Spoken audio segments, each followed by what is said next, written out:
Welcome to Embedded FM. I'm Alicia White. Christopher White and I are going to chat with each other today. I don't know how you managed to convince me to do this, since we're in a basement. It's dark and cold, and outside it's sunny and warm. We've already been to the beach today. Quit your whining. Speaking of winners... That was the worst, wasn't it? Good segue. Book winner. It was John Morse, and he sent in his favorite robots. There were two.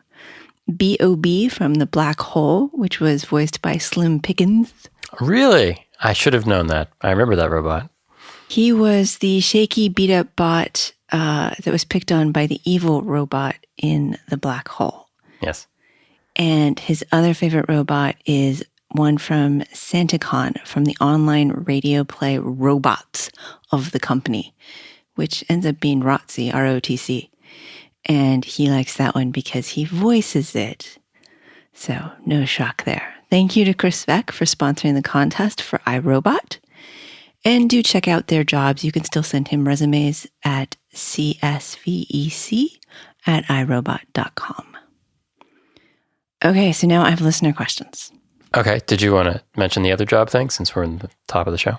Right, Christopher. Christopher has a job offer that he would like to give to you. So I would like to relate a job offer. So friend of ours and friend of the show who has been on before, Dennis Jackson. You might remember him from such episodes as 94, Don't Be Clever. Yeah. His company, Airware, is hiring, and they are looking for a double E and a tech. And we can put you in contact with him if you contact us at show@embedded.fm or use the contact link. The quick blurb on the company: Airware does UAV guidance systems. And they say about themselves, Airware develops an operating system for commercial drones, allowing enterprises to take full advantage of aerial data for any commercial application. Airware's aerial information platform combines hardware, software, and cloud services to enable companies to quickly customize, efficiently manage, and safely and reliably operate commercial drones at scale. So if that sounds like something fun for you to work on, and you happen to be a double E or a engineering tech. Jobs in San Francisco. Right, that's important. And we will post a link in the show notes. But if you're applying, do drop us a note so we can tell Dennis and he'll make sure to look out for you. And I should note the double E is senior double E. So. All right. Know what a resistor is. Is that the line? I would have made it know what an inductor is the senior line. I thought that was trains had inductors. No, it's what happens when you are formally allowed to be part of like the Hall of Fame. Okay. It's the person who allows you. They're the inductor. Moving right along. Q sent us a message that said simply, "That was a good ep." I'm not sure if he meant Dan's or Simone's, but I am pretty pleased with both of those. It applies to anything we like it to. Well, I'm not sure it's going to apply to this one, but that's okay. So please continue to send us vague feedback. Yes, we can apply to anything. We got a lot more specific feedback from a friend, Dan. He talked about constructors. Oh, wait a minute. The person who emailed us is named Dan, and it was about the show for a different Dan, Dan Sachs's C++ show, where Dan Sachs talked about constructors being awesome. But Dan, who is not Dan Sachs, that's going to get confusing, pointed out that his favorite... We can't even say Dan S, because that doesn't work. It doesn't work. He pointed out that his favorite feature is automatic destructors. And he went into why that was, but if you've ever had that point in your code where you end up with a horrific label and go-to system because you need to clean everything up at the end, that is apparently the bestest thing for automatic destructors because they clean themselves up. So the idea here, for people who may not be familiar with C++, is if you have a local variable to your function, that's a class and a class instance that is not allocated with new, so it's on the stack. When you exit the function, the destructor is automatically called for anything that you allocated on the stack. So you can have some class that runs its constructor, does something, but you're guaranteed that at the end of your function, all those classes that you instantiated on the stack will be cleaned up properly and their destructors called. And I've used this in the past to make lockers. It's really convenient. You make a locker class that grabs a mutex and it grabs it in its constructor and it releases it in its destructor. So all you have to do is, if you have a function that's critical, is you instantiate one of these on the stack at the top of the function, and then you're done, because it locks at the top and then it unlocks when the function exits. And you don't have to worry about, oh, did I forget to unlock in this clause of this else if that I just added? So you're looking at me with great skepticism. I'm just... You don't like... runs when I don't call it. I can see how amazing that is, but it's there's disturbing. A lot of code that runs when you don't call it in your current projects, right? Yes, I do know that. But I sort of, that's okay. What you're saying is like... Well, you need to be explicit. You don't call the class, foo. No, yeah. You call it, locker for blah. And that seems so cool because it locks for this function, and you don't have to have it be in a function if you just put curly braces around the part you want to lock. Would it bother you less if it was a language feature that in the signature of the function you said critical and gave it a mutex and the language handled it? Yes, because that's how I'm used to it. It's not about what's better. It's about what I'm accustomed to. There's a lot of implicit things that happen in C++. I agree. That can be kind of maddening. You just have to learn it. But I think there's a lot of implicit things that happen in C too. It's just that people are used to them. For example, operator precedence. Don't get me started. Actually, Dennis sent feedback for the C++ show as well. He only gets one thing a show. No, go ahead.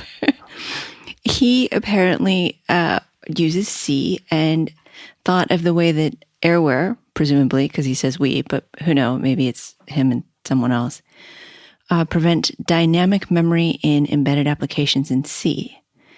And it is pragma import _ use no heap region. That'll be in the notes, I hope.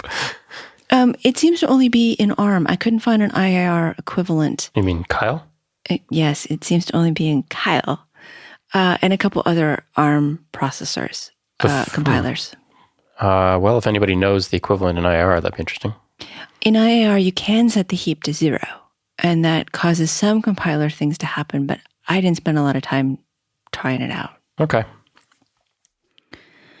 Ed from Calgary requested a guess, a person from an interesting company, and I got excited, a nice mix of technical and personality, and I watched some of their videos and wrote a personalized email describing our common background and some things that I thought listeners would find especially interesting about their stuff. And then my favorite part of the invitations, I suggested shows that we have that they might like based on their interests. And the response I got back, sorry, Ed, was remove me from your mailing list. So that was, I figure I failed the Turing test there. Please stop talking to me. I'm going to go sit over here now. That was a bit bad. Okay, and then all of the rest of these come from Dwight, who decided that we needed to be interviewed, and started out with some nice technical questions and then just wanted to know everything. So I'm going to go through these. Thank you, Dwight. This should be quite amusing. All right. First of all, why is BASIC such an apparently bad choice for a programming language? Or is it ever a good choice? I think you need to define BASIC. There's like 70 of them. Yeah. There is no BASIC. BASIC is, there might have been at one time. Somebody's probably going to email and say, well, BASIC was developed in 1968. But I've used AppleSoft BASIC and Microsoft BASIC and Microsoft Visual BASIC and QBasic, and I'm sure there was a Borland BASIC at one time. And there's no, I mean, VB.net. yeah, there seems to just be this is an easy language. And so we call it basic. And they do have some similarities, but where are my go-to 10? I mean, Visual Basic is more of what you think of as a normal programming language, right? Very much. Whereas the basics that I think Dwight is referring to, having learned in the 80s too, like AppleSoft Basic and stuff that came with all the home computers, is like you said, you edit. You put line numbers at the edit beginning. in line. You don't really have files. There's line numbers for every line, and line numbers are really important because that's how you get from one place to another. You don't necessarily have functions or procedures. And the only way to actually have such things is to say, okay, go to this line now. So it's not overall, it's just not a very good programming language. It's good to learn, or it used to be. Well, I don't think it still is. It was very good for us to learn because it was all that we had, and it reflected what the processor was doing pretty closely, and yet was high enough that it was human readable. Not really. So let's take a step back for a second. I wanted to ask this in relation to this question. What order did you learn languages? I almost certainly did basic first. I remember doing basic in elementary school on something with a tape deck. That could be anything. TRS 80 maybe? Sure, probably. Whatever was in the library at school. Yeah. And then I didn't do a lot of programming until I got to college. And they introduced us to Pascal. And it was funny. It was one of those weird times in my life where I felt sort of dumb because I was taking 2 classes right then. It was a summer program before school started. And I was really doing poorly in one of the classes. And then there was this computer class I didn't understand why they were asking me to do things so trivial until I looked at somebody else's code and they hadn't used any loops. And they were printing things out one letter at a time with infinite copy and paste. It was odd. It was like Pascal made sense and C made sense and C++ all made sense. So I think basic was probably first, Pascal, C, and C++. I don't remember which one came first there. I had them confused for a while, but... CS60 was C++. Okay, then I did C++ during the year and then C that summer. And then, in school there were a whole bunch of languages. There was just a tiny bit of Perl. Right. That's fine. We don't have to go, all the way. I just... But then there was Fortran, which was like a step back. And then assemblies after school when I got down into firmware. And then SQL and awk and all of those came much later. Okay. So what about you? So first computer was an Apple II Plus, and that was AppleSoft Basic. And from there, I learned a lot about the 6502 and did the 6502 assembly language. Although it wasn't really assembly language, it was more like assembly language on a piece of paper and then converting into opcodes. Oof. Because that's how the command line debugger worked. You could enter bytes and then execute stuff around, and it would disassemble for you, but it wouldn't do any assembly for you. And then, it was pretty much that. I think I played around with C a little bit and tried to learn it for years, writing little stuff as a kid, maybe high school. And then I took first real computer class in high school was Pascal. And then probably fiddling around with C and C++ a little bit, but not really learning it very well until college. And then same kind of story as you. Well, we did ML and Prolog and all sorts of... I didn't. That was all part of the CS curriculum. I didn't do a lot of the CS curriculum. Right. So I think a lot of us of a certain age started with BASIC. But trying to come up with a good answer why it's a bad choice. It's just not a very, and I don't know Visual Basic that well, so I feel like I'm slagging something that might be, from a programming language standpoint, reasonable. Last week, Dan Sachs said that C++ was more expressive, and you agreed with him. Mm-hmm. And I didn't really know what you meant until I started thinking about BASIC and how, while I knew the language very well then, less so now, I still couldn't get from here to there. I couldn't imagine something and then come up with a solution easily. And I think that's what you meant by expressive. Yeah. And so I guess I'm saying BASIC isn't expressive. Well, there's one thing he says here. Why did BASIC fall so far in popularity? Why is it a bad choice? It was never destined to be an advanced language because it's just basic, not advanced. Don't get too caught on the name. Well, no. What I'm heading towards is there's a distinction between advanced and powerful. And BASIC, to do complicated things, would require a tremendous amount of code because it doesn't have a lot of framework behind it. I don't know. And so I guess he goes on and asks about, have you used it professionally? No. I have done Visual Basic in Excel. Okay, so what does Visual Basic look like? Does it look like Pascal? Is it just Pascal by another name? I didn't know it wasn't C#. Okay. For the longest time. Well, that goes back to what is BASIC, right?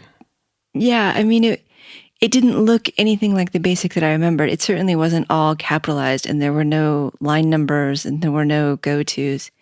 It looked very C-like with minor syntactic differences. And what we did there was exceedingly powerful and really amazing. It makes me look at Excel sheets and think, oh, well, yes, I can do a lot of the data analysis that I want to do for small data sets. Now, when you get to bigger data sets, NumPy is the way to go. But that was a Microsoft language, and they called it Visual Basic, but that was just what they decided to call it. They could have called it B++, and nobody would have said, oh, it's BASIC, right? I don't think so. Yeah. Was it object-oriented? Not particularly. Okay. I mean, it was a little bit because that was our C#, style. So. But there were subroutines, and it was not the BASIC I remembered. I guess the main point that I'm going to come back to is there is no BASIC. There are several BASICs, and programming languages take off when they become a standard that a lot of people attach themselves to.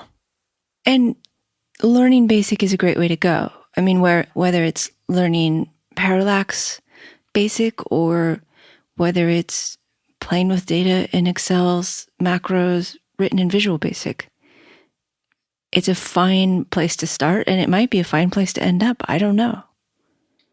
Yeah, I'm thinking about parallax now. You just mentioned that, and the basic stamp. See, I don't even think of that as basic. I just thought of it as a shorthand for the machine code because it was so simple. You had I'm going to say it, the basic constructs that you need in a programming language, conditionals and loops and such and assignments and I'm going to say basic every sentence now, and some rudimentary math stuff. And yeah, okay. That's great for some stuff. But where do you go from there? I don't know how hard BASIC is to write a compiler for. I mean, I think back to Forth and how trivially easy it was to port that to every darn thing. Well, most of them weren't compiled. Forth? Basics. Oh, basic. They were interpreted. Yeah. Yes, that's right. AppleSoft, it took every keyword and turned it in. It was very simple. I mean, and that's why things had to be in a certain Forth is usually interpreted too. Yeah, it takes every command and turns it into a token, and then you have a bytecode that the thing runs through. I don't know if that's how the basic stamp works, but I bet it is. So yeah, I don't know of any. Maybe Visual Basic had a compiler. I don't know now. So Dwight goes on to say that he finds the pick basic Pro to be capable for his needs. And he struggles to program in C or C like Arduino. And he tends to go back to a BASIC. That's going to be a revert to norm. I mean, it's kind of like if you look at my BASIC, it probably looks like C. I know many of my other programming languages tend to be C-like, and when I look at Python constructs on Stack Overflow, the ones I always go for are the ones that have comments that say, this isn't the way you do it in Python. You should be more idiomatic. And I'm just like, this is nice. I like the way it looks. Well, it depends on whether you're trying to get something done expediently and not care about it. It's the classic problem, right? Especially when you're stealing code. Stealing, borrowing, mooching, copying. Does learning BASIC lead to difficulty learning other languages? I wouldn't say that it does. I think the principles of programming, the basic principles of programming are the same in most programming languages, unless you're changing to a whole different class of programming, like object-oriented is a little different than, you'd be used to going from BASIC to C to C++. Functional programming is different, but for normal programming, the things you learn in BASIC should still apply. So I don't see that there's really a detriment there. I think you don't need to start with BASIC, and you get closer to where modern languages are by picking a Python or a C. Or JavaScript. It depends on what you want to do. Right. I mean, if you want to write web pages, BASIC is probably I don't want to slag language. BASIC too much because JavaScript exists. Yes. And that's a terrible language. And, it's running a huge portion of the technology we interact with. I think BASIC has fallen out of favor. I don't think that it means it's necessarily a bad place I don't think it means it was a bad place to start. I would argue that it's probably not a great place to start now. In part because of what you've said before, what is BASIC? I mean, if you put BASIC on your resume, I certainly wouldn't know which part of that language to test you on. If you buy a computer today, it doesn't come with BASIC. Yeah. It used to. It used to be the thing. That was almost how you interacted with the computer for a number of years. So you boot it up and there's a command line and you can write a little silly program or copy it in from a magazine, line by line. Those were the days. The Apple magazines used to have assembly language programs, but they'd be in BASIC. So it would just be a series of pokes of addresses and values, and you just type that in. Or they'd get smarter, and there'd be like a table of numbers, and then a for loop to poke those in. And you just have to type this table of hexadecimal numbers in. They'd be like 1,000 long, and then you get like a really fast arcade game. You have it good, kids. Sorry. You mentioned this just a second ago. Dwight asks that we explain the difference between object-oriented and procedural. And there was another one, but I lost the lightning cards. Hopefully we'll find them by next week. What was the other one? I want to say it's functional, but procedural and functional should be the same, right? No. All right. No. I've totally forgotten that. Okay, so object-oriented. I can do this one. Okay, good. Object-oriented is when you treat every part of the code as though it is a nearly physical object with attributes and abilities. And you can take like an accelerometer. It's hanging off your processor. It's maybe you're speaking to it over SPI. And of course, the SPI lines are also GPIO lines. And so right there, you've got three different objects. You've got the GPIOs, which are nearly physical things. They can be up, they can be down, they can be inputs, they can be outputs. Those are states of the GPIO object and functions of the GPIO object. And then there's the SPI that can be an object that contains GPIOs. And it can have its own set of properties. It can be at such and such a speed. It can be master. It can be, whether it's clock first or data first or all of the different methods for SPI. And then you have your accelerometer, which has all of these registers, and it speaks over the SPI, but it doesn't necessarily interact with the GPIOs in any particular way. It's a hierarchy, but it's a very contained hierarchy. If somebody else wanted to use your accelerometer using this method, they could just take that whole hierarchy and it would work. On the other hand, if you have, a gyroscope over here, I'm using my hands, you should see them. If you have a gyroscope over here and it wants to use the SPI object, it can, as long as you've built in a way for them to share. Object-oriented is a good way to make it so that things can't share. It's a good way to hide data so that nobody else has access to it and you don't, hopefully, get spaghetti code, because it's all very, here's a physical thing, here's what interacts with it, and it's got an inside that is all your code, and it's got an outside that other people can see, and there's a sharp delineation between the two. And when I think about object-oriented programming, it's how do all of my pieces stay very separate from each other and yet work together? And that separation is what's key. Okay, so now the difference between functional and procedural. Functional and procedural? Functional is different from everything. Okay, what's functional? Functional is really weird. Is this the Lambda thing? Yes, this is no like Lisp and Scheme and Erlang and Haskell. And it's the idea that computation should be mathematical. And so you don't change state, you don't mutate things as you go. So you the language is structured around the idea that the output of a function should only depend on its inputs. Sort of like a transfer function, linear time invariant systems. What?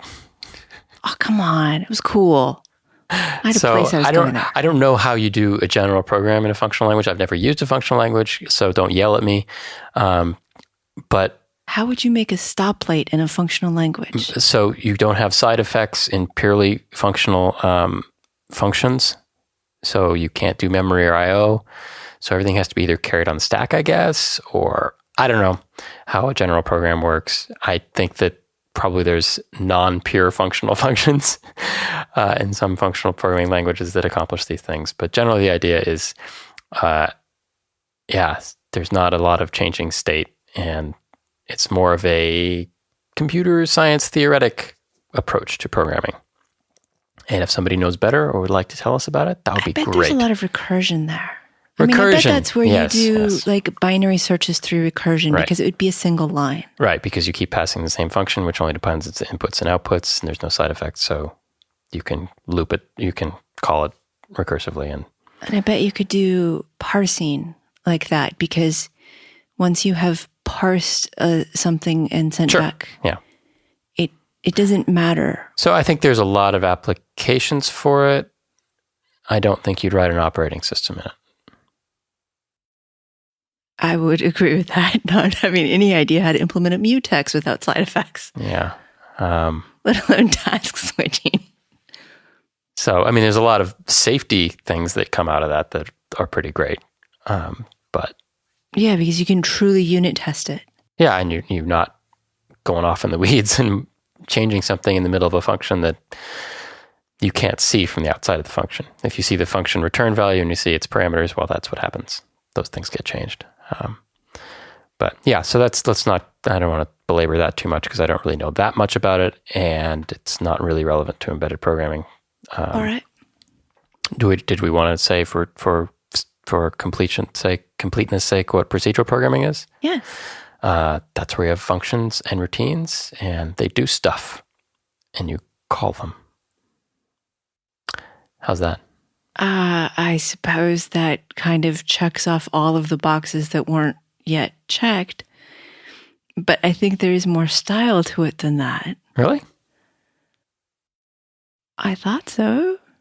Don't you have the Wikipedia page up? So it's a list of instructions in each function or procedure, and they can return, and it's just procedural programming. This is the worst. It's like we didn't prepare for this. It's like we went to the beach instead. Procedural programming derived from structured programming. You guys don't want to listen to me do this. This is me reading the Wikipedia page. Maybe someday.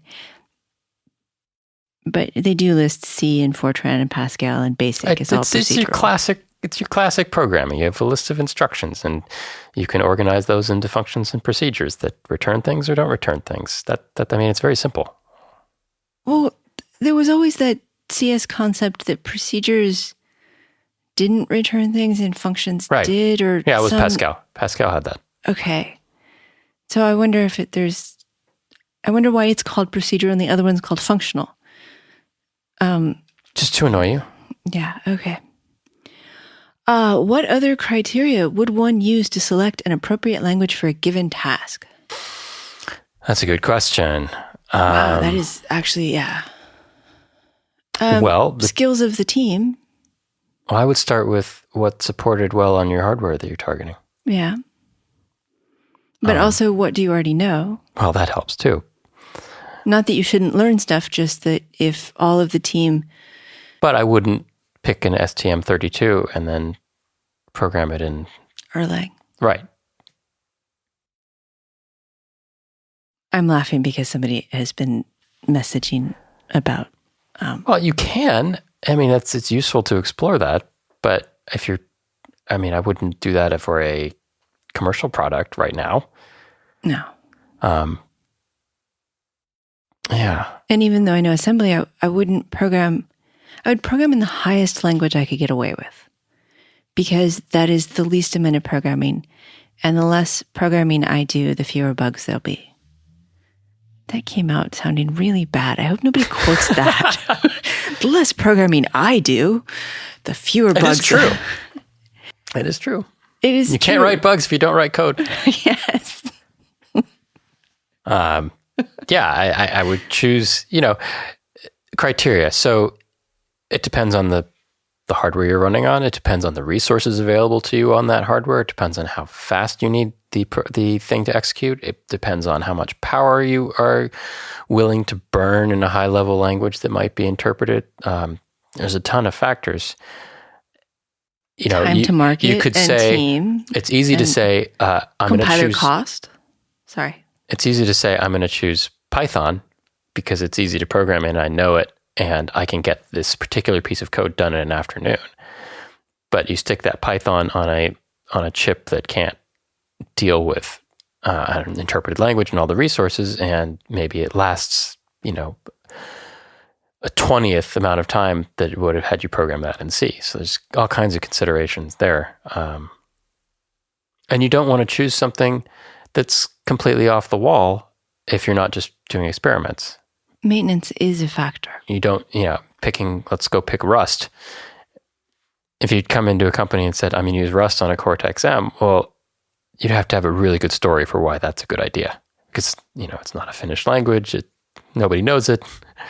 The same things I came up against with in a couple of other places where people were pushing really hard to use .NET for what were ostensibly embedded projects, but they were high-powered, powerful systems. But I kind of pushed back against it because there aren't that many .NET programmers making device software. So the pool of people is very small. So it's another consideration. Like you said, what's your team like, or who can you hire? If you've chosen something strange, you're going to narrow the pool of applicants or the pool of, good people who can program for you too much. That's why that's why a lot of stuff's done in C. There's a huge number of people who know it. What about scripting languages? What defines a scripting languages, and what other categories of languages exist? I think a scripting language these days is anything that's interpreted. And so that's anything that's not compiled. Yeah, that would be my definition.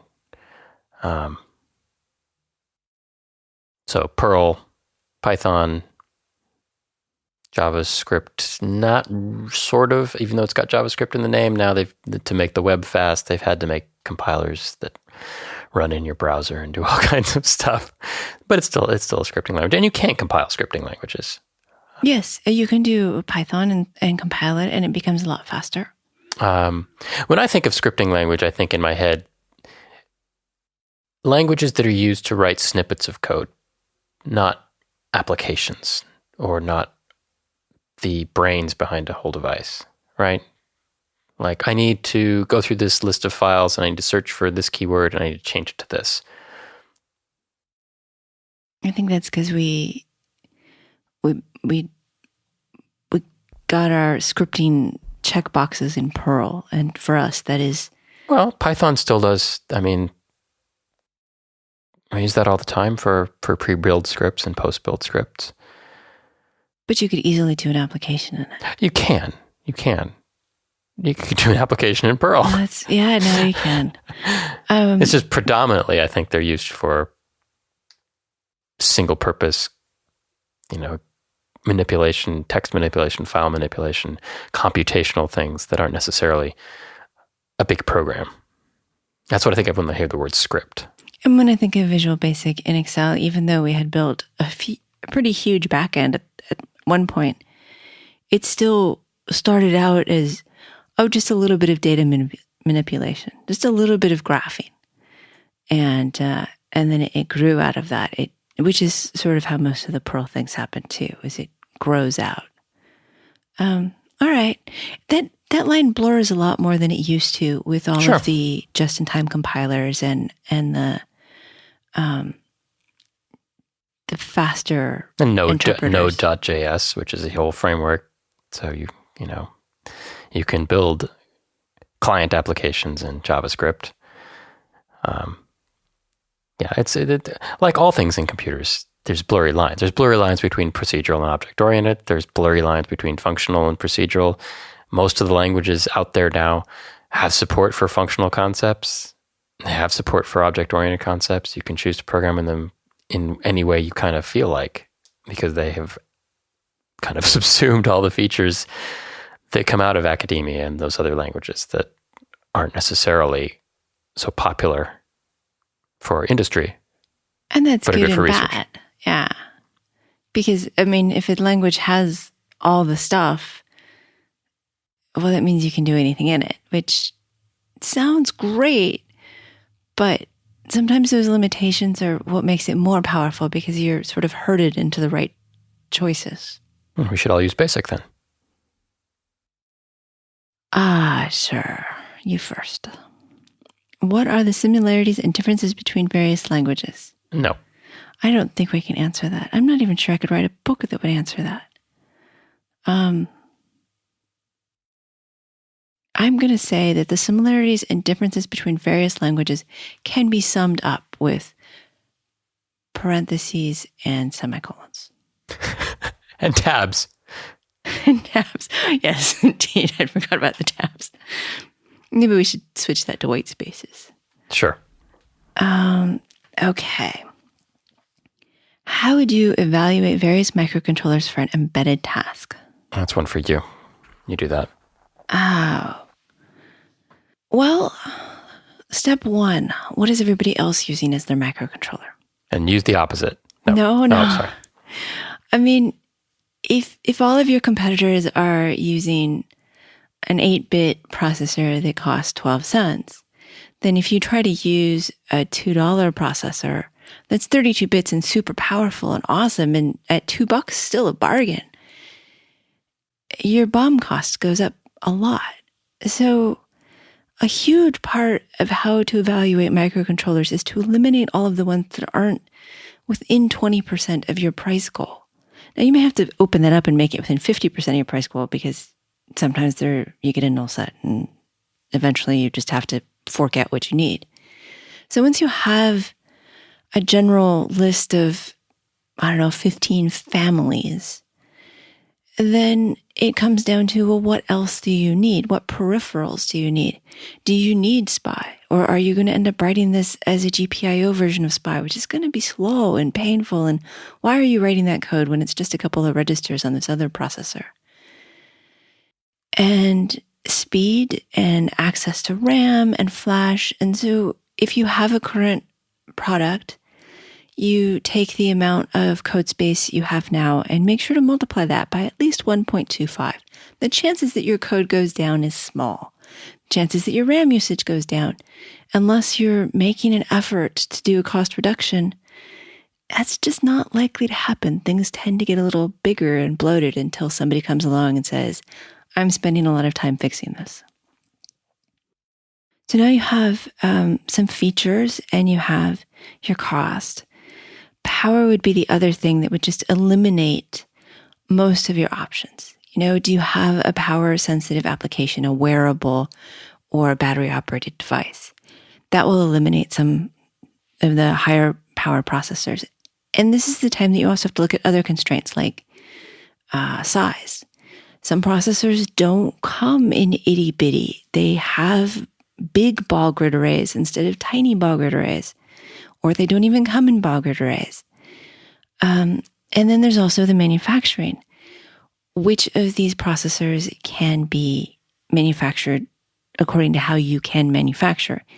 If you are manufacturing these at home, you probably don't want a ball grid array unless you know how to deal with them. You really, really want some sort of pins, and maybe not even the fine pitch pins, depending on your skills and your oven, probably, because you probably do that reflow. What else? Speed. I kind of chucked that into features, but yeah, speed would definitely be part of it. I don't think it's a feature. I think it's because there's a whole range in a given part family. And that's going to go back and forth with power too. But depending on your application, if you pick a Cortex M0, that might be fine. If you pick a Cortex M4 or M7, that might be total overkill. Or you might find that you can't do the thing you want to do with the given speed of the processor. Maybe you want to do some fancy display stuff or some audio thing. So that's a consideration. I mean, that comes straight from your application. Most things are probably fine with, what's out there. Does your application need floating point, or is it only going to use it like twice? Right. Does it need to have a external flash controller? Does it need to have it be a parallel bus to that controller? All sorts of what does your system look like is going to drive what does your processor look like. And then when you get down and you have like 5 processors, and say they aren't all in the same family. Let's say they're not all from ST. They're not all in the Cortex M0 line. You've got a scatter of different ones. Now you're looking at like cost within cents. And how well can you work with this company? Some companies do a lot better if you want them to pre-program your things. So others do better with making sure that you have a small number to start with, and you don't have to buy a bazillion of them in your first buy. You can actually do good ramps. Some are available, some aren't available. Yeah, now you're getting into the nitty gritty. Yeah. And what do you have to buy for a compiler? That's another consideration. Yeah, because if you are making 1,000 of something and you want 15-cent chips, but your compiler costs $10,000, math does not compute there. So, and then we go back to some of the same things as language. Is it a chip that everybody else uses? Because that helps that it's not going to go away right away. And what are people familiar with? If you're not familiar with ARM and everybody's familiar with PIX on your team, then that's a strong argument in favor of PIX if you can find one that matches your application, and vice versa. That argument I don't do as often. TI DSPs, PIX, Atmels, at Mega, AT lines, those are all their own families, but it seems like everybody's going for Cortex now. Yeah. ARM is just dominating the market right now. And I can't say I'm all that sorry. I sort of miss my TI DSPs, but yeah. Which brings up another question, and another listener wanted to know more about our feelings on Cortex. What are your feelings on the ARM Cortex types of processors? I think they're fine. I don't know. I don't have feelings about processors. I like them. I mean, I really like No, them. they're very good. I think they like you said, they're dominating the market, and they're probably doing it for good reason. They're very power efficient. Very power efficient. They're cheap for what they are. They're gaining a lot of features that they sort of pick from the more modern processor. Well, they're modern, but they're what's the word I want to use without being derogatory? They're little embedded processors. They're not full featured. So, they're missing things like big caches and certain kinds of buses and flexibility with, how instructions are scheduled and that kind of thing. So, but they're slowly kind of picking features like that from the ARM, the A line. And they move down market when they can afford to put those features in without blowing up the power budget. So it's interesting to watch that. And there's such an explosion of them. I mean, you can get an ARM Cortex M0 with this amount of RAM and that amount of flash and these buses. Yeah. And I think that's where companies like Intel are a little bit in trouble, because they can come out with an embedded chip, but they're not going to be able to come out with the breadth of parts that ARM is able to do, because ARM is a licensee or a licenser. Yeah. So, you get variations from other companies implementing the ARM spec, whereas Intel's like, okay, we've got these atoms and they go from this to this, or I don't know what their other ones are. There's the Edison thing, but I think that's actually a platform. And so you don't get a range from the M0 at a couple megahertz to the M7 at 200 megahertz. Well, then you don't get the competition.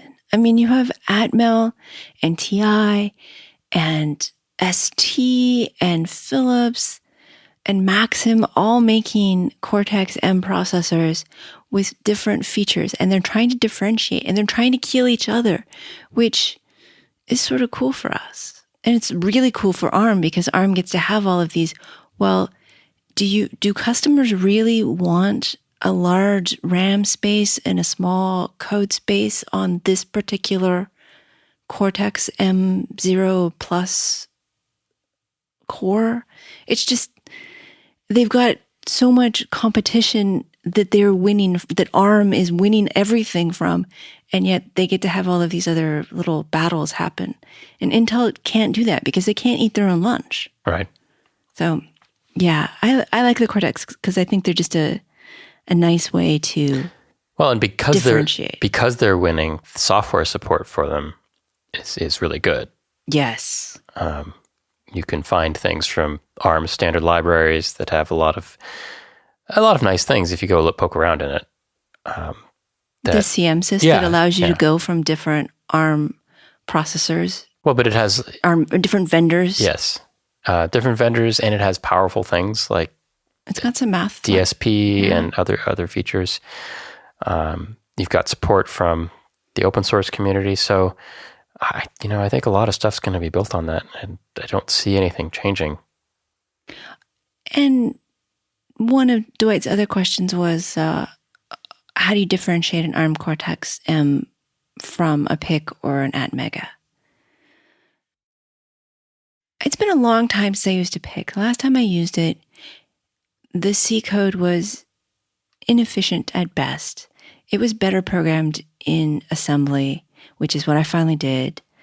In part because the C code had to have all sorts of weird inline vector assembly things. It wasn't a bad processor. I found the Atmel competing version of the Atmega family to be easier assembly just because it matched my mental model. Sort of like double E's choose PICs and software engineers choose Atmels. Yeah, I would differentiate them by their lineage. I think the PICs and the Atmegas both came from kind of an 8-bit. Oh, yeah. Most of them still are. Very simple. Some 16s. 80s style architecture, and they've been built upon to become more powerful. But I think the Cortex M's have descended from their modern counterparts downward more so. So architecturally, I think there's more in common with a Cortex M and a an Intel Core processor than there is between an Atmega or a PIC and another modern processor. All right. I can see that. Yeah. Okay. And I've used both. They always felt like you'd expect an embedded processor to feel, whereas the Cortex M series feels like it's a CPU. It's a lot roomier. Yeah. It's generally bigger on the inside than it looks. Is a Cortex superior? I don't know. It depends on what you're doing. I think we've sort of covered that. Yeah, I wouldn't say there's anything intrinsically superior. I think you could look at the architecture and say, oh, this is a more modern, more sophisticated architecture. But that doesn't mean it's necessarily the best chip for your application. I will say that the last time I looked at the Arduino Uno chip, the Atmega 368. 328? It's so sad that I can't remember that.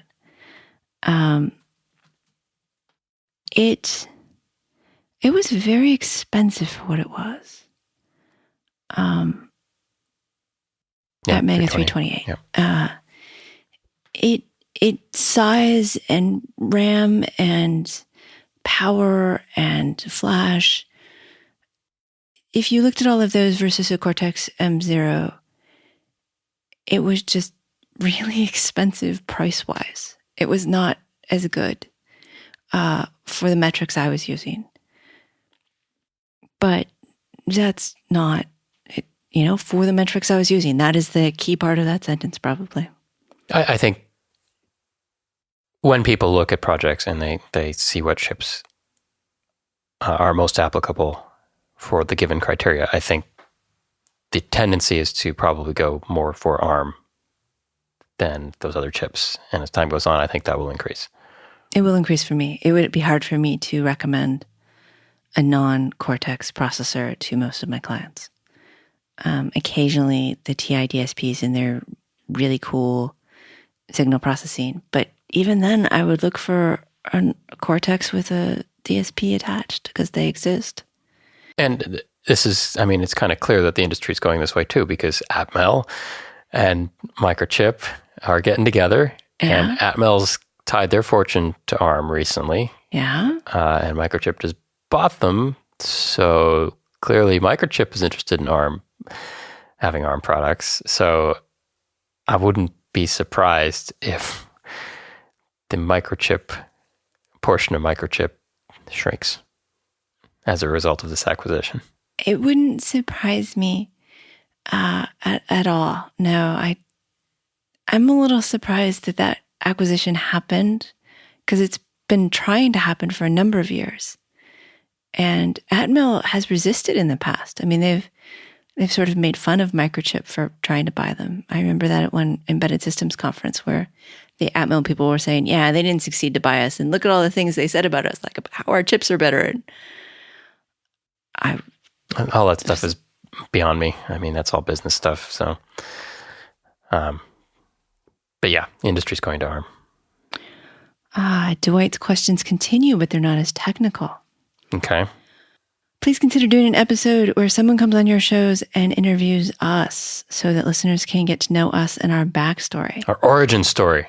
Yes. It starts out with a radioactive... You're waving, but I got nothing. I was hoping you'd take that baton and go somewhere really cool with it. If you would like an interview with me, the first time I was on the Amp Hour, they did a great job. And I was on the Engineering Commons, where we sort of talked about my backstory. Chris doesn't... I don't have a backstory. He does. He just doesn't like to share it. So you can get some of those, but here are more questions. What did you do in your childhood, Christopher? What did I do in my childhood? How did that influence you and who you are today as a software engineer? See, in the late 70s... This is totally Dr. Doofenshmirtz. This is kind of a broad question. I guess I've already talked about my experiences with computers as a kid. So, I got an Apple II Plus in 1979 and started programming it once I, could learn to type enough, and continued doing that for a long time. Yeah, I mean, computers were always a part of my life. So, and my parents were very encouraging of science and technology. I mean, my dad was a ham radio, an amateur radio guy, and he we'd go to Heathkit and get kits and stuff. And he had this whole learning electronics kit, and I played with that. I probably knew more about electronics when I was 9 than I do now. In terms of actually building circuits and understanding what they do. Yeah, and I spent a hell of a lot of time alone in the basement typing. It seems like the same as now, except I get paid for it. You chose the basement. It has a window. A lot of windows. I don't know. What do you think I should elaborate on? Well, we'll get to school and have we always been computer nerds next, but... How did that influence where I am today as software engineers? And I've always been writing software. So I guess that implies that influenced me. I was not like that. I was not the sort of person who took things together or took things together. Or put things apart. Yes. I like it. I was a booky sort. I mean, I bookish sort. I mean, I got into trouble in 6th grade because I brought the Spellsinger trilogy in a hardback to class, and they didn't know why someone of that age would have a book that thick.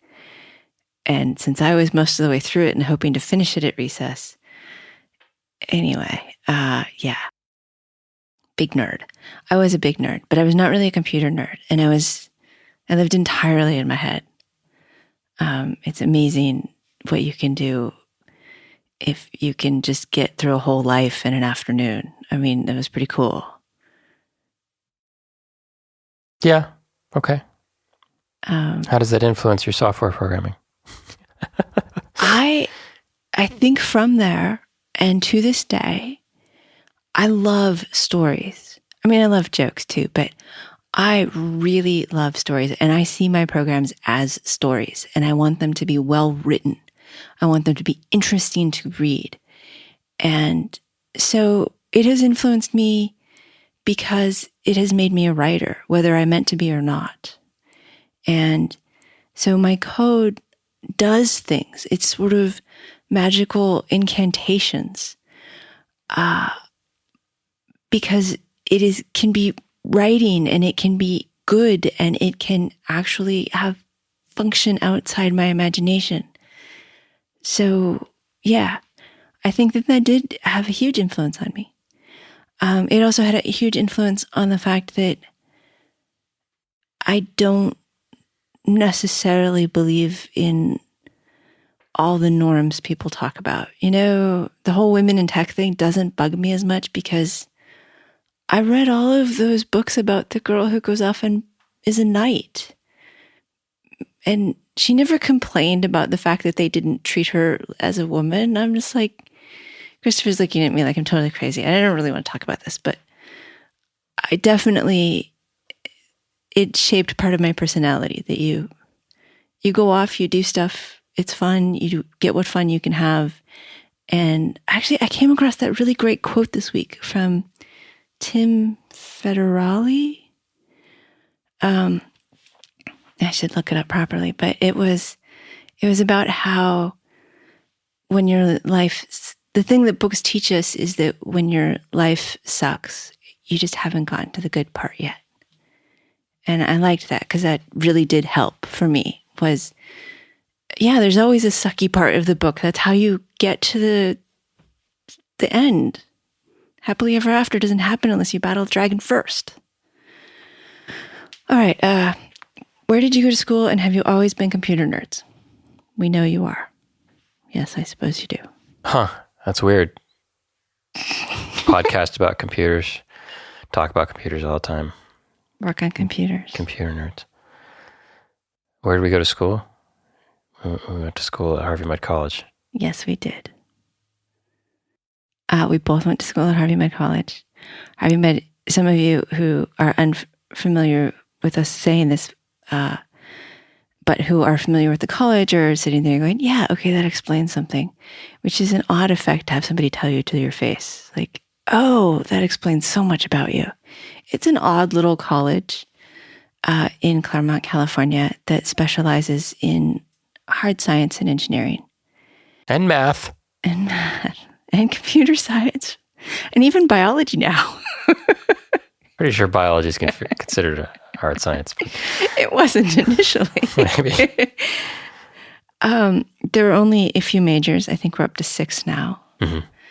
And it's a sort of irreverent school. They don't take a lot of their people compete with the Caltech and MIT crowd. But it's the people who don't do authority very well who end up in Mudd. And we met, I thought the next question, where did you meet each other? Yes, Chris and I were sysadmins for the CS department. Sophomores, right? Yeah, sophomores. I mean, we had a class together freshman year, but I don't recall that, much to my chagrin. Well, we must have had like 6 classes together freshman year, but most of them were like 100 people. Yeah. And you went to class. Yeah, and I went to class. So big difference there. In terms of meeting, difficult when you don't go to class or study. Yeah. So we were sysadmins, and Chris was sick and went home, and somebody asked me to cover his job, which I had no idea how to do. What was my job? Backups and news. Oh, who cares? Nobody gets mad when news goes down. Oh my God, they would get so mad when news went down. Yeah, they were always crying if they needed to talk to people in backups. I was in charge of Usenet, if anybody remembers what that was. So, yeah. And they always wanted that hacker, the 4400 news group. And you 2600? 2600? Wow, my memory is shot. And I refused to what? And you refused to do it because to add it because it was a non-standard format. Oh, I don't remember. I was probably a jerk back then. You were like, "Well, look, it's a non-standard format," and they would be, "But we want it." And you were like, "If you really want it and you want to get into that level of hacking, run your own news server." I said that? I don't remember. I remember any it of was this. hilarious. I just remember you totally losing it. Oh, jeez. But yeah, when Chris came back from being sick, I knew who he was amongst all of the other people. Well, so it's really good that I had 17 espressos in one day and screwed my heart up for 3 weeks. I guess it's good. We would have met after that anyway. So yeah, that was, I don't think we have a meet cute. A what? That's the new thing where you Isn't have... that the zombie? The zombie? No. All right. A meet cute is the little story you tell about how you met. We were ordered to go get a giant cookie for our boss at the mall. And we went together to get a giant cookie. That is so true. There you go. And we did. We got a giant cookie. I remember the giant cookie. This is the best episode. Yeah. What kind of hobbies did you have when you were younger? Hobbies, besides computers, reading, model rocketry, Heath Kits. playing around with electronics and breaking stuff, surfing, sort of. I'm sure I did something useful. Usual boy sports stuff, baseball, skiing. Yeah. For every one of those entries, it's books. For me, it's like books.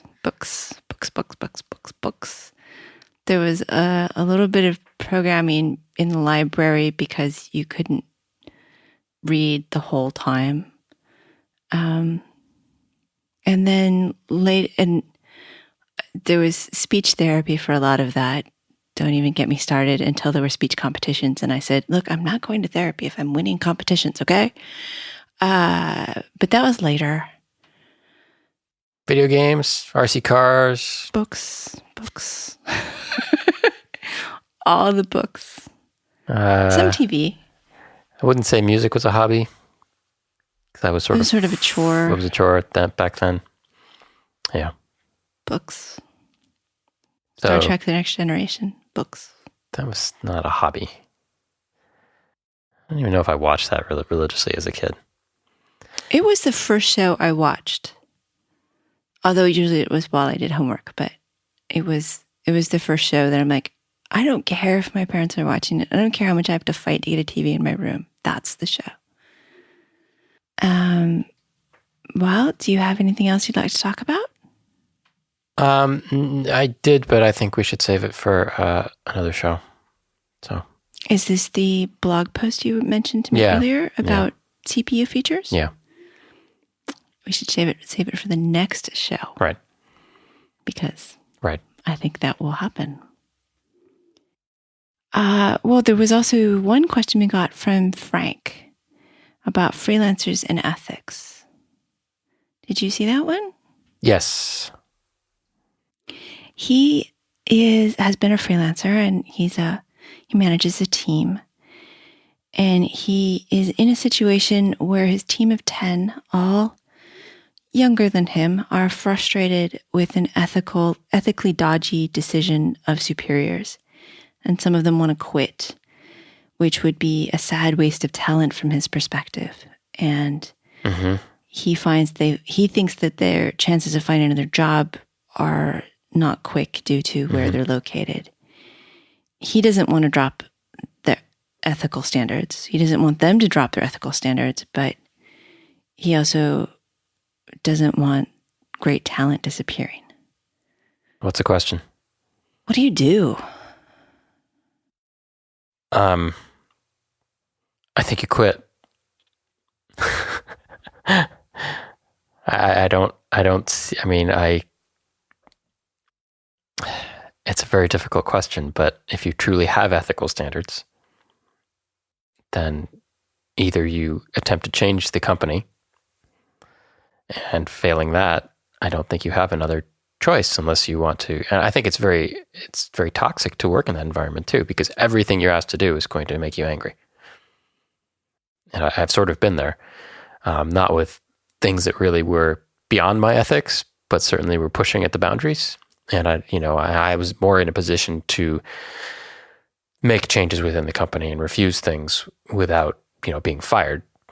But it was still enough to be an environment that was sort of unpleasant for a long time. And it's certainly a personal decision, but I don't think and it's not an easy decision, but I don't think you should persist at some place that is causing you to question yourself as your normal day job.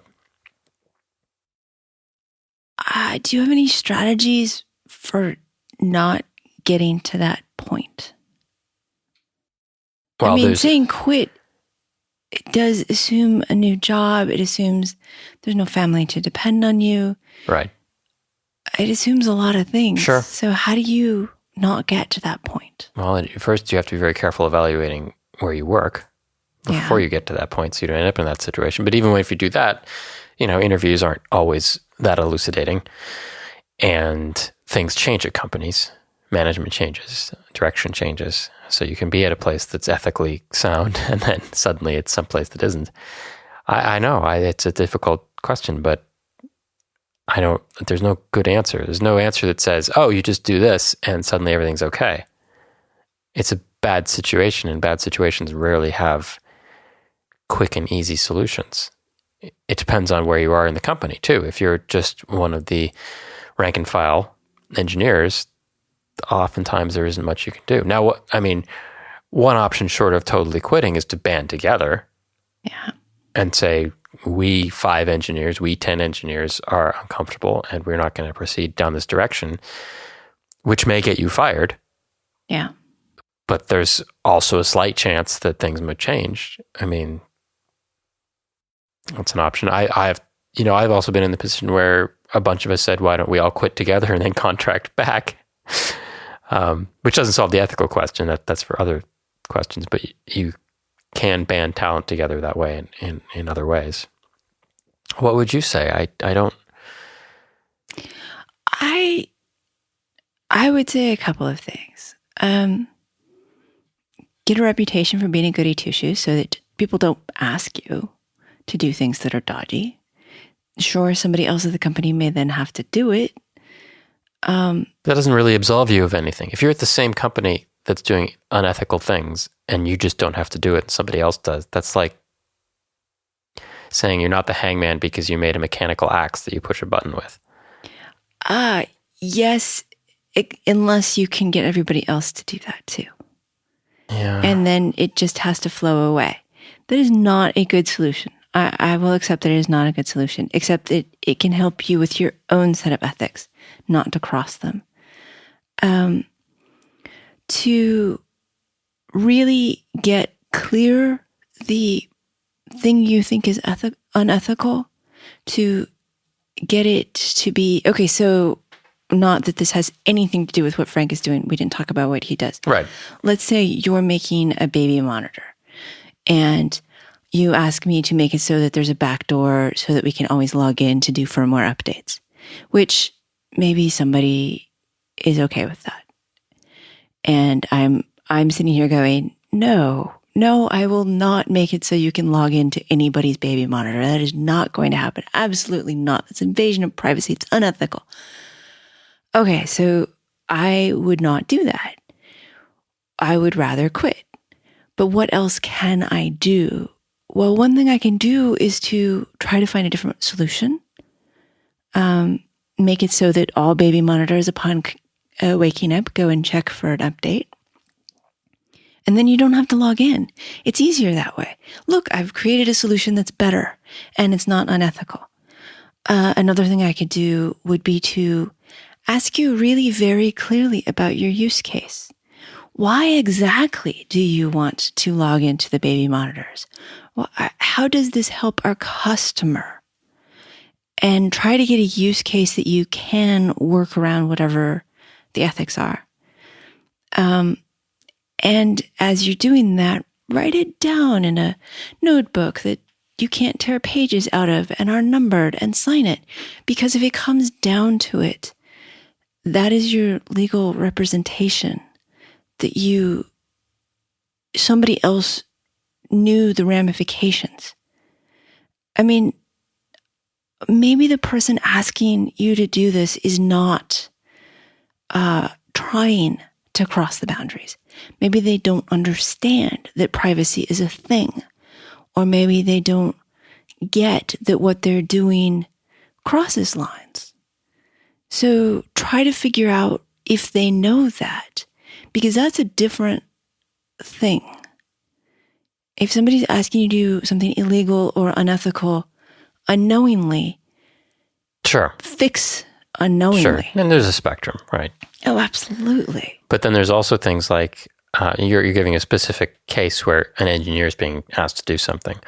But there's a whole bunch of cases where your product that you're working on may have no ethical problems, but it may be being used in ways that are unethical. Maybe you're at a medical device company and they're not doing the clinical trial in a way that's above board. It has nothing to do with how you built the product necessarily. But that's far enough away from you that influencing that is very difficult. Yes. Other examples, things I've turned down. I did an interview for a company that was doing a big data thing, and it was clear that their product was targeted to be used by the NSA. And I didn't want to be a part of that. And that's not a legal thing. And it's not, I mean, whoever did work on it just has a different set of goals and ethics in their life. Different politics, perhaps. Yeah. So there's those kinds of questions. And I think without knowing specifically what the issue is, it's very hard to comment except in generalities or say, okay, there are these classes of problems. But the stuff like the clinical trial, I mean, you can make noise in meetings and things, but people above your pay grade are going to do what they're going to do.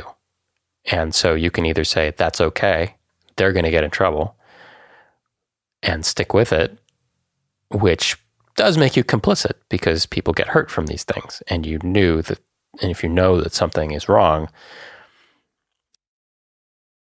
silence the same. Silence is often agreement. Right. But that goes again back to my document it in a way that you would document something for a patent. Because someday they're going to say, oh, I didn't mean it. I never said that. And if your documentation is good, that takes away a lot of their ability to say that. And hopefully you'll never have to use that. Hopefully that folder will just die a death in a shredder in 10 years. But it's not cover your own butt. It is making sure that you can understand what's going on thoroughly. And once you can understand it, you should do something about it. Yeah, probably one of these days we should have somebody who knows what they're talking about, an ethicist of some kind. What? If anybody. You don't just want to talk this into the ground? No. Oh, all right, fine. But there probably are people who do this for a living, who think about these things. Yeah, there are. I'll find someone. Okay, so let's wrap up. Maybe we can go back to the beach. Oh, that's so mean. Thank you for listening to this show, such as it was. I hope you enjoyed it. Do hit the contact link on Embedded FM if you'd like to say hello, or if you'd like to let us know that you are applying to Airware and we should let Dennis know so that he can watch out for you. You can also email us show@embedded.fm. If you do go to embedded.fm, or if you look in your podcast applications information section, you will get show notes and often links to various things that we talked about. I don't know what they'll be this week, but who knows? And now a final thought to leave you with, as is traditional for the Chris and Alicia podcasts. That's like this one. It will be from A.A. Milne's. And because I can never remember which one I have already done, I'm just going A.A. Milne. Thank you, Christopher, for pointing out that I said his name wrong. Since I can't remember which one I did last time, I'm just going to start the book and just put bookmarks now. Okay? Is this an audiobook now? This is a partial audiobook at the end of these. Okay. We'll see how long it takes them to know. Chapter 1, in which we are introduced to Winnie the Pooh, some bees, and the story begins. Here is Edward Bear coming down the stairs now, bump, bump, bump on the back of his head behind Christopher Robin. It is, as far as he knows, the only way of coming downstairs. But sometimes he feels that there must be another way. If only he could stop bumping for a moment and think of it. And then he feels that there probably isn't. Anyhow, here he is at the bottom and ready to be introduced to you, Winnie the Pooh. When I first heard his name, I said, just as you were going to say, but I thought he was a boy. So did I, said Christopher Robin. Then why do you call him Winnie? I don't. But you said, he's Winnie the Pooh. Don't you know what "there" means? Ah, yes, now I do, I said quickly. And I hope you do too, because that is all the explanation you are likely to get.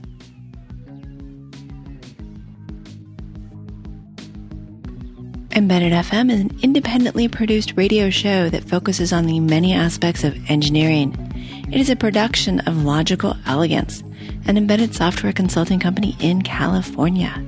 If there are advertisements in the show, we did not put them there and do not receive any revenue from them. At this time, our sole sponsor remains Logical Elegance.